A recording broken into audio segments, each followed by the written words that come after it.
Myanmar বর্ডারের হতে সাগর পথে একটি ইয়াবার চালান আসছে চট্টগ্রাম অভিমুখে।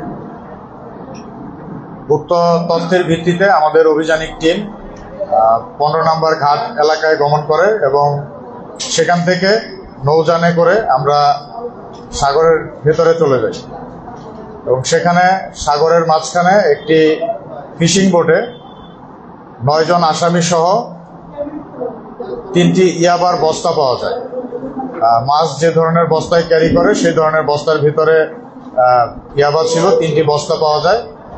অতঃপর আমাদের অভিযানিক টিম সেই বস্তাগুলো জব্দ করে নৌকা এবং আসামি সহ। এরপর বস্তা খুলে তার ভেতর থেকে মোট 50টি ছোট ছোট বস্তা কাঠ পাওয়া যায়। এক একটি কাঠে সাধারণত 10,000 করে ইয়াবা থাকে এবং 50 কাঠে মোট 5 লক্ষ ইয়াবা জব্দ করা হয়। উল্লেখ্য যে এখানে যে আসামি ছিল 9 জন আসামির মধ্যে 5 জন আসামি রোহিঙ্গা এবং 4 জন বাংলাদেশি। রোহিঙ্গা আসামিরা হচ্ছে সৈয়দ আলম, সুলতান আহমেদ, মোহাম্মদ ইউসুফ, মোহাম্মদ কাসিম এবং মোহাম্মদ ইসমাইল।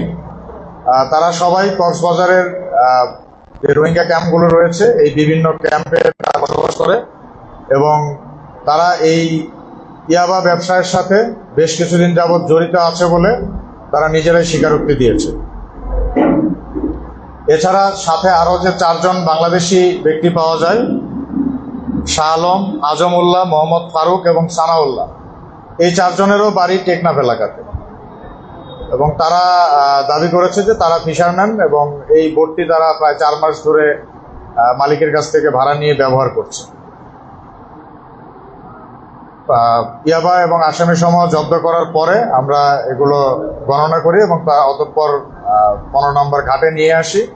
এর পরবর্তীতে আইনানুগ যে ব্যবস্থা তাদের বিরুদ্ধে গ্রহণ করার কথা সেই অনুযায়ী আমরা আইনানুগ ব্যবস্থা গ্রহণ করি।